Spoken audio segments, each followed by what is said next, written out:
तो जिनकी एनकें टूट गई थी, जिनकी गाड़ियां ख़राब हो गई थी, उन्हीं के हलकों में पोल सबसे ज़्यादा वोट्स पोल हुए। तो मेरा ख्याल है कि पोलिंग तो 5 बजे बंद हो जाती है। ये कौन से ऐसी जगह जहाँ पर पूरी रात पोलिंग चलती रही और जो पोलिंग की रेशो है वो सुबह को 88 पे पहुँच गई। सिर्फ ये एक वजह नहीं है, इसको एक लार्जर उसमें देखना पड़ेगा, और वो ये है कि सुबह से इन्होंने बड़ी मुनज़्ज़म धांधली की है। और सुबह से इन्होंने PMLN के जो स्ट्रॉन्ग होल्ड्स थे, पूरा डस्का माशाअल्लाह PMLN का स्ट्रॉन्ग होल्ड है, तो इन्होंने बड़ी चालाकी के साथ पहले फायरिंग करके वोटर्स को हरासा किया। सबसे पहला असूल वोटिंग का ये होता है कि जिस भी पार्टी को वो वोट करना चाहते हैं, वोटर्स को, आवाम को एक पीस ऑफ माइंड के साथ और एक अच्छा माहौल फराहम किया जाना चाहिए ताकि वो अपने हक के राय दही को इस्तेमाल कर सकें। तो वो उनसे छीना गया, उनका बेसिक राइट उनसे छीना गया, उनको खौफ व हरास के माहौल के अंदर वोट डालने पर मजबूर किया गया। और तब भी जब डस्का के और वजीरा के बाद के अवाम डिटर नहीं हुए, पीछे नहीं हटे, तो इन्होंने फिर बाय डिज़ाइन पोलिंग स्टेशंस को बंद कर दिया। 6-6 घंटे पोलिंग स्टेशंस पे पोलिंग सस्पेंड की गई। हमने वो वीडियोज़ अवाम को दिखाई, मैंने अपने ट्विटर अकाउंट से भी ट्वीट की कि जहाँ पर अवाम दरवाज़ा तोड़ रही है कि दरवाज़ा खोलो पोलिंग स्टेशन का, और दरवाज़ा बंद है। और जब अंदर वो दरवाज़ा तोड़ के दाखिल हुए तो सारे प्रिजाइडिंग ऑफिसर्स, सब लोग डेस्क आगे रख के बिल्कुल खाली बैठे हुए थे और एक भी वोटर अंदर नहीं था, लेकिन पोलिंग स्टेशंस के दरवाजे बंद रखे गए। उसके बाद जब अवाम ने देखा कि पोलिंग का टाइम जो है वो कंक्लूड हो रहा है, तो उन्होंने फिर दरवाजे पीटने शुरू किए, पोलिंग स्टेशंस के दरवाजे खुलवाने शुरू किए। तो इस तरह तो, और गलियों में, मतलब पोलिंग स्टेशंस के बाहर जो गलियां थी, महल्ले थे, वहाँ दूर दूर तक शेर के वोटर्स थे और पूरी दुनिया ने देखा उसको। तो शेर के वोटर्स को इस तरह बाय डिज़ाइन पोलिंग स्लो करके पोलिंग प्रोसेस से बाहर रखा गया, वोट नहीं डालने दिया गया। उसके बाद आपने वो मनाजिर अपनी आंखों से देखे, मैंने खुद ट्वीट किए थे कि किस तरह उन्होंने पोलिंग के थैले ही, वोट्स के थैले ही उठा के भाग गए। और आप उस प्रिजाइडिंग ऑफिसर का क्या नाम है उसका, वो जो एक तसद्दुक हुसैन है, उसने भी ये गवाही दी है। उसने गले में अपना कार्ड भी पहना हुआ है, उसने अपना नाम और पोलिंग स्टेशन नंबर भी बताया है। और उसने कहा कि हमें ज़बरदस्ती कहा जा रहा था कि इलेक्शन कमीशन की गाड़ी में नहीं, दूसरी गाड़ियों में बैठो और मतलब अगवा हो जाओ। इसी तरह वो जो वोट चोर, एक प्रिजाइडिंग ऑफिसर PTI का कारिंदा पकड़ा गया है, वो वोट का थैला चोरी करके फरार हो रहा था, उसको रंगे हाथों पकड़ा है और वो सब वीडियोस अवाम के सामने हैं। तो उसके बावजूद जब मुस्लिम लीग नून जीत रही थी, इस तारीखी ब्लेटेंट नेकेड धांधली के बावजूद जब मुस्लिम लीग तब भी जीत रही थी अल्हम्दुलिल्लाह, तो इन्होंने क्या किया, इन्होंने धुंध की आड़ में वो 20 अफसरान को ही अगवा कर लिया। और ये मैं नहीं कह रही, ये इलेक्शन कमीशन की अपनी प्रेस रिलीज भी कह रही है, और ये कह रही है कि जब वो 20 वापस लाए गए तो उनके नताइज में रद्दोबदल था। इसके बाद आप सिर्फ ये बताएं कि मैं 20 हलकों का या 20 पोलिंग स्टेशंस का किस तरह से मान लूं रीपोल। मुझे तो पूरे हलके का, मेरे पूरे डस्का का वोट छीना गया, हम कैसे मान लें उसको? हम नहीं मान सकते। पूरे डस्के का इलेक्शन दोबारा होगा और इलेक्शन कमीशन से मैं ये रिक्वेस्ट भी करती हूँ कि ना सिर्फ ये कि हमें रीपोल पूरे हलके का दिया जाए, डस्का का, बल्कि जो भी जिम्मेदारान हैं, चाहे वो IB के ऑफिसर्स हैं, चाहे वो किसी और इदारे के ऑफिसर्स हैं, चाहे वो PTI के ऑफिस होल्डर्स हैं जो डस्का में बैठे रहे और ये काम अपनी निगरानी में करते रहे, चाहे वो इंतज़ामिया के अरकान हैं, चाहे वो पुलिस ऑफिसर्स हैं जिनके अंदर वो ज़हीर विर्क साहब जो हैं वो शामिल हैं, और चाहे वो चीफ सेक्रेटरी हों, चाहे वो जो वज़ीर आला पंजाब हो या जो भी हों, उन सब को के ख़िलाफ़ एक्शन लिया जाए, उनको कैफरे किरदार तक पहुंचाया जाए ताकि इस घिनौनी प्रैक्टिसेस को हमेशा के लिए मुल्क से ख़त्म किया जाए। हमजा की बेल हो गई जी, अल्लाह ताला का शुक्र है, अल्लाह का शुक्र है। पौने 2 साल बाद ना तो कोई सबूत नया पेश कर सकी, इस पर आप अपने ताबेदार को क्या कहेंगे, क्या पैगाम देंगे? देखिए, हमजा ने बहुत बड़ी कुर्बानी दी और बड़े सब्र और हौसले से दी।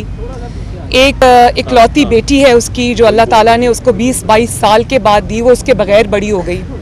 जब वो जेल गया तो शायद वो चंद माह की थी, तो लेकिन वो डटा रहा, नैरेटिव पे भी खड़ा रहा, पार्टी का साथ भी उसने डट के दिया, एक दिन के लिए नहीं वो घबराया। तो हम सब मिलके पहले तो हमजा शहबाज शरीफ को खराज तहसीन पेश करते हैं। और जिस तरह जुल्म उसके साथ हुआ और बाकी मुस्लिम लीग नून के अरकान के साथ, जिनको महीनों सालों जेल में रखा गया और आखिर में इनको धूल चाटनी पड़ी, एक पैसे की कोई करप्शन या कोई रॉन्ग डूइंग नहीं निकली। तो ये जो जुल्म और ज़्यादती होती है ये कॉन्सिक्वेंसेस के बगैर नहीं होती, और वो वक्त दूर नहीं है भाई कि जब इनको कॉन्सिक्वेंसेस भुगतने पड़ेंगे इंशाअल्लाह ताला। और अब ब्रॉडशीट पे आ जाएं, जिसको मैंने पहले दिन ही फ्रॉड शीट कहा था। इसी तरह हर आने वाला दिन इनको जलील और ख्वार कर रहा है, इनको रुस्वा कर रहा है, इनको एक्सपोज कर रहा है, इस जाली वोट चोर इमरान खान को और उसकी हुकूमत को एक्सपोज कर रहा है, और मियाँ साहब को अल्लाह ताला सुरखरू कर रहा है। ब्रॉडशीट की बड़ी बातें सुन रहे थे कि ये सबसे पहले तो ये सामने आया कि इमरान खान उनसे मिला और उसके बाद इमरान खान की अपने हुकूमत के कारिंदों ने, जिन्होंने एहतसाब का झूठा ठेका उठाया हुआ है, वो इनको रिश्वत की ऑफ़र करते रहे और कहा गया कि हमारा कमीशन हमें दें। और आखिर में क्या हुआ, पैसे लेने गए थे और नवाज शरीफ से निकलवाने गए थे, उल्टा लेने के देने पड़ गए, और नवाज शरीफ को उल्टा इनको 45 लाख रुपया पाकिस्तानी अदा करना पड़ गया। तो इससे बड़ी बदनामी, रुसवाई और क्या होगी कि पूरी दुनिया के सामने आप एक्सपोज हुए। और ये भी मैं बता दूं, ये मैं बताना चाहती हूँ कि ये जो कौमी ख़जाने को इन वोट चोरों, आटा चोरों, चीनी चोरों, बिजली चोरों ने नुकसान पहुँचाया है, वो सब ये ब्रॉडशीट में भी जो हुकूमत पाकिस्तान को जुर्माने भरने पड़े हैं अपने इंतकाम के, और अपने जो गलत मलत और झूठा एहतसाब किया था और इंतकाम किया था उसमें इनको पहली दफ़ा हुआ है कि किसी एम्बेसी के पाकिस्तान के अकाउंट्स फ्रीज़ हो गए हों और उसमें से पैसा निकलवा लिया गया हो। तो मैं ये कहना चाहती हूँ कि ये पैसे जो हुकूमत पाकिस्तान के पैसे थे, जो पाकिस्तान के अवाम के टैक्स पेयर के पैसे थे, जो इन्होंने इंतकाम की नज़र किए हैं और अपने झूठ की नज़र किए, वो इंशाअल्लाह ताला पाकिस्तान की अवाम इनकी जेबों से निकलवाएगी। चाहे वो बनी गाला का 300 कनाल का घर बेच के अदा करना पड़े, या वो जमान पाक का घर बेच के अदा करना पड़े, या वो जो फॉरेन फंडिंग में अरबों रुपए का फ्रॉड हुआ है वो पैसे वहाँ अदा करने पड़े। खान साहब की जगह जो है सेनेट में किसको लाया जा रहा है, और दूसरा 2 मार्च को जो है वो नोटिस जारी हुए हैं नैब से, उसके हवाले से खबरें। देखिए, सबसे पहले परवेज़ रशीद साहब की बात मैं कर लूँ तो पूरी दुनिया को पता है कि परवेज़ रशीद साहब को सेनेट से क्यों बाहर रखा गया। उसकी वजह ये नहीं है कि वो ये तब से चला आ रहा है जब एक इलेक्टेड हुकूमत पे दबाव डालकर उनको निकलवाया गया और उनके ख़िलाफ़ साजिश की गई। मैं तो उनको कह रही थी, आपको मुबारक हो परवेज़ अंकल, आप मोहम्मद नवाज शरीफ और मरियम नवाज शरीफ की सफ़ में आके खड़े हो गए। लेकिन पूरी दुनिया जानती है कि उनको क्यों निकाला गया। ये लोग जो हक़ का स्टैंड लेते हैं, गलत को गलत कहते हैं, सिविलियन सुप्रेमेसी के ऊपर खड़े रहते हैं, बल्कि स्टैंड लेते हैं और कहते हैं कि कोई भी इदारा अपने आईनी हदूद से बाहर निकल कर कोई काम नहीं करेगा, और झुकने से इनकार कर देते हैं, उनके साथ ये सलूक होता है। अब मैं आपको ये भी बता दूं कि 2 किस्म के इंसाफ हैं इस मुल्क में। परवेज़ रशीद साहब के फैसले ने और ज़्यादा मज़ीद उसको बेनकाब कर दिया। आप देखें कि जो PTI के बदनाम ज़माना किरदार हैं, जिनके बारे में गुंडागर्दी और रॉन्ग डूइंग इस्टेब्लिश हो चुकी है, वो उनके पेपर्स एक्सेप्ट हो जाते हैं। और परवेज़ रशीद, जिनके पास सवाए अपनी इज़्ज़त और अपने एक असूल के और जमहूरियत की जिद्दोजहद के, उनके पास कुछ भी नहीं है। तो ये जो ज़्यादती हुई है उनके साथ, ये जो डबल स्टैंडर्ड्स एक्सपोज हुए हैं, ये पूरी कौम ने देखा है। और ये भी आप याद रखें कि ये आज तो चल गया, कल शायद चल जाए, लेकिन बहुत अरसे तक ये चीज़ें नहीं चलेंगी। तो ये जो इंसाफ के 2 मयार हैं, ये इंसाफ के ऊपर एक धब्बा हैं, और आला अदलिया को इसका नोटिस लेना चाहिए, क्योंकि ये जो पसे पर्दा किरदार होते हैं वो नज़र नहीं आते, अदलिया का चेहरा दागदार होता है, तो ये अदलिया को इसका नोटिस लेना चाहिए।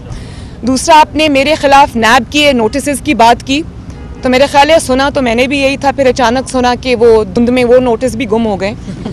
लेकिन मैं ये कहना चाहती हूँ कि मरियम नवाज शरीफ का आपके पास यही इलाज है, आपके ऊपर वो जो भी बात करती है आपके पास उसका कोई जवाब नहीं है, उसकी जो किसी भी ना अवाम की जो एक स्ट्रगल लेकर हम साथ चल रहे हैं उसका तोड़ आपके पास नहीं है, या आपके पास धुंध में बंदे अगवा करना आपका शेवा है, या धांधली करना आपका शेवा है, या ये कि जिसको आप इन झुका नहीं सकते उसको आप अगवा करके जेल में डाल दें, ये भी अगवा है। और इमरान खान साहब एक अब इस्टेब्लिश्ड अगवाकार हैं, और अल्लाह का शुक्र है, अल्लाह का फजल है कि मैं बिल्कुल नहीं डरती। पहले भी इन्होंने मुझे नाहक 2 दफ़ा अंदर रखा। ये लोग ये नहीं जानते कि अंदर रखना जो है ना, किसी को जेल में बंद करना झूठे मुकदमात में, वो किसी चीज़ का हल नहीं होता।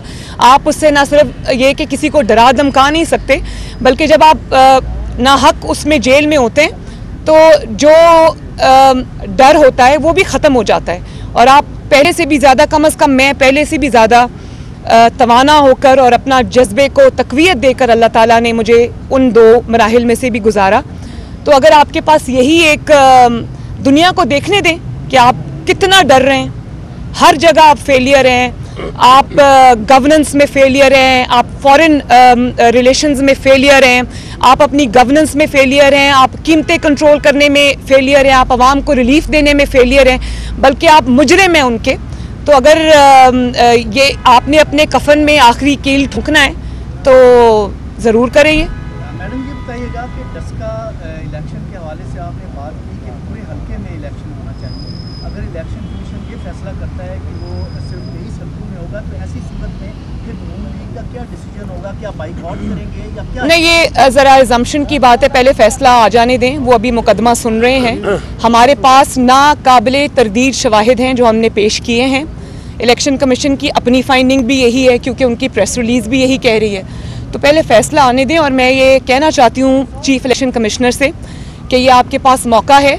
आपका जो ECP है एक कौमी इदारा है, और वोट की इज़्ज़त करवाना, वोट की हुर्मत की हिफाजत करना, पाकिस्तान के अवाम के हक़ राय दही को यकीनी बनाना आपकी ज़िम्मेदारी है, और 22 करोड़ अवाम आपकी तरफ देख रही है।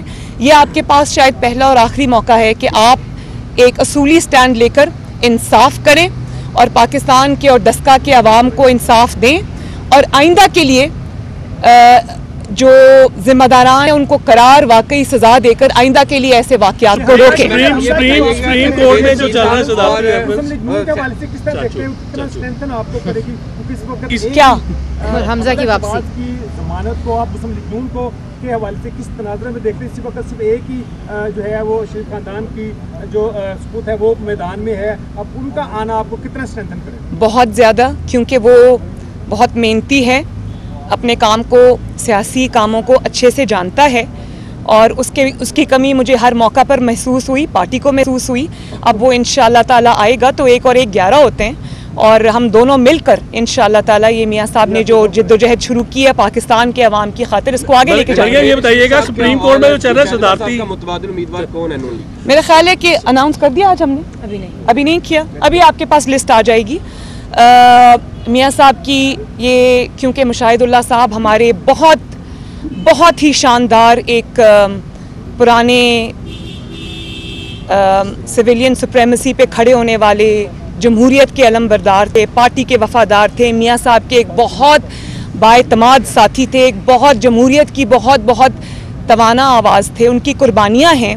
मुझे उनकी मुलाकात मेरे साथ हुई थी जब मुशर्रफ ने कूक किया था, और मियाँ साहब जो है वो कराची में अरेस्टेड थे, तो वहाँ पर ही मैंने इनको तब देखा, और वहाँ पर इनसे मेरी मुलाकात हुई।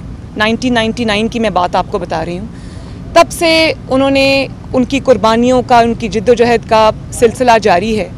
तो ऐसे इंसान को याद रखना और हमेशा के लिए ज़िंदा रखने के लिए ज़रूरी है कि उन्होंने जिसको अपना कवरिंग कैंडिडेट बनाया था वो उनका बेटा है अफनान, डॉक्टर अफनान, एक PhD हैं और कमाल का लड़का है, बहुत लर्नेड और ऑब्वियसली क्योंकि जमात से उसका ताल्लुक़ है, अपने वालिद के साथ क्लोज़ रहा है, तो वो असूल उसने भी अपनाए हैं। तो मियाँ साहब की ये एक ख्वाहिश थी कि उनको रिवॉर्ड किया जाए। अब हमारा पार्लियामेंट्री पार्टी का इजलास हो रहा है, देखें क्या फैसला आता है। लिस्ट जल्दी आपके सामने आ जाएगी। बिलावल भुट्टो भी आज पहुंच रहे हैं, मुलाकात आपकी होगी और और गिलानी साहब के बिलावल भुट्टो मेरे पास इंशाल्लाह ताला कल आ रहे हैं और ये उन्होंने कहा था, तो मैंने उनको कहा आप ज़रूर तशरीफ़ लाएँ, बल्कि मेरे साथ लंच करें।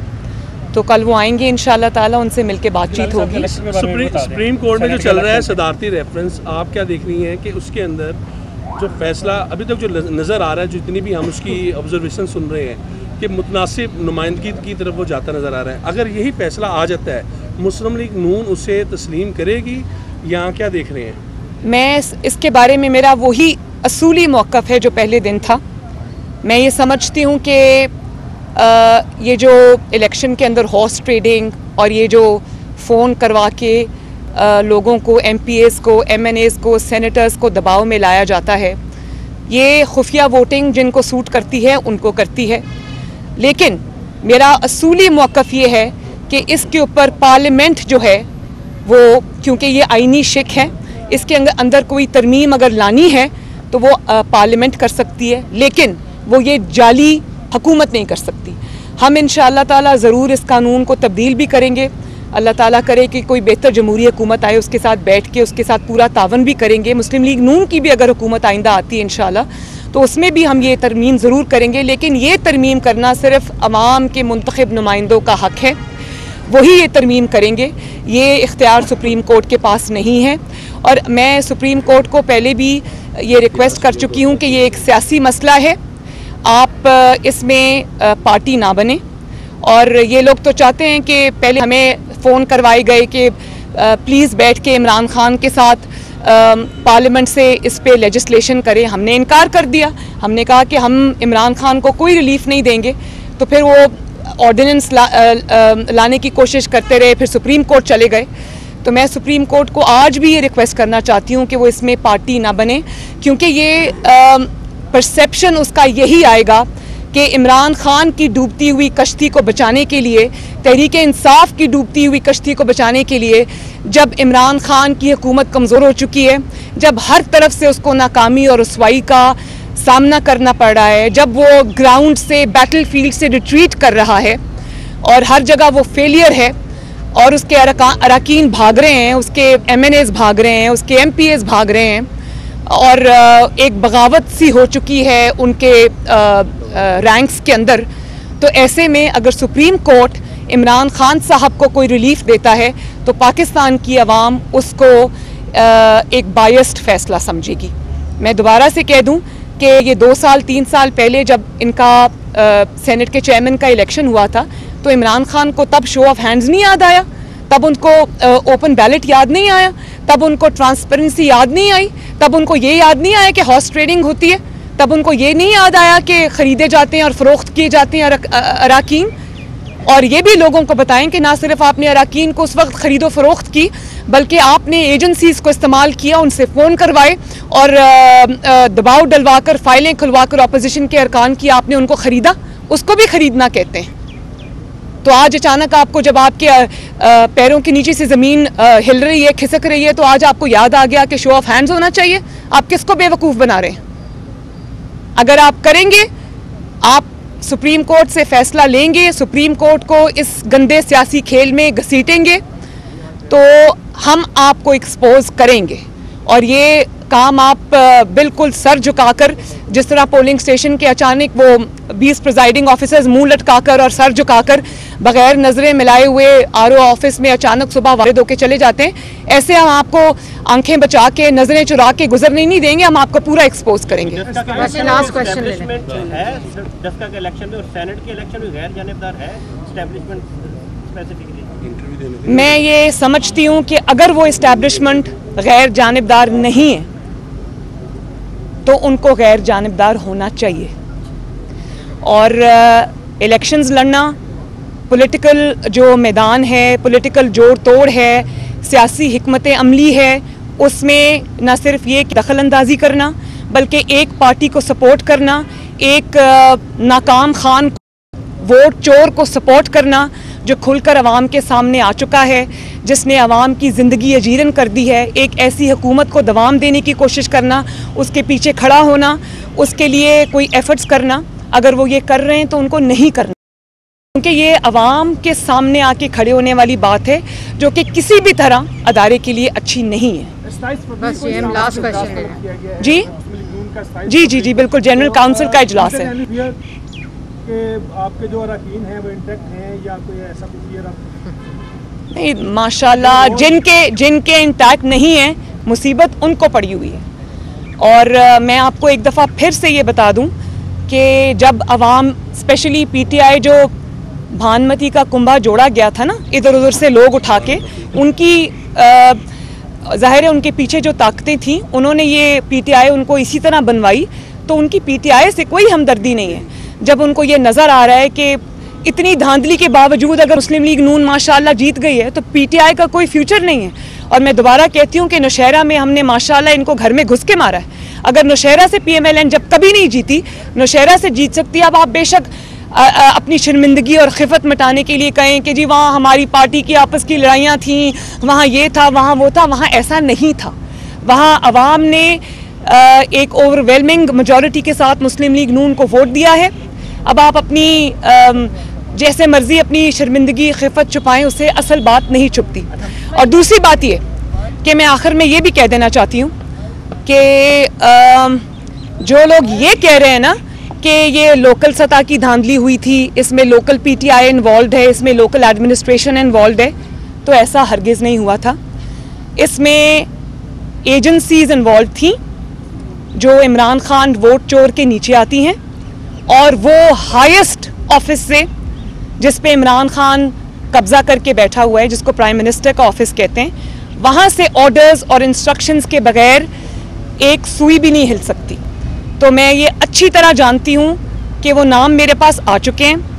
मैं सिर्फ ये इंतज़ार कर रही हूँ कि ईसीपी के पास क्या क्या सबूत हैं वो सामने आएँ, और मैं ये इंतज़ार कर रही हूँ कि ये ख़ुद सच बता दें और मज़ीद शर्मिंदगी से बच जाएं, वरना वो हक़ाइक़ मुझे आवाम के सामने लाना पड़ेंगे कि किस तरह वो 20 में से चंद प्रिजाइडिंग ऑफिसर्स को पूरी रात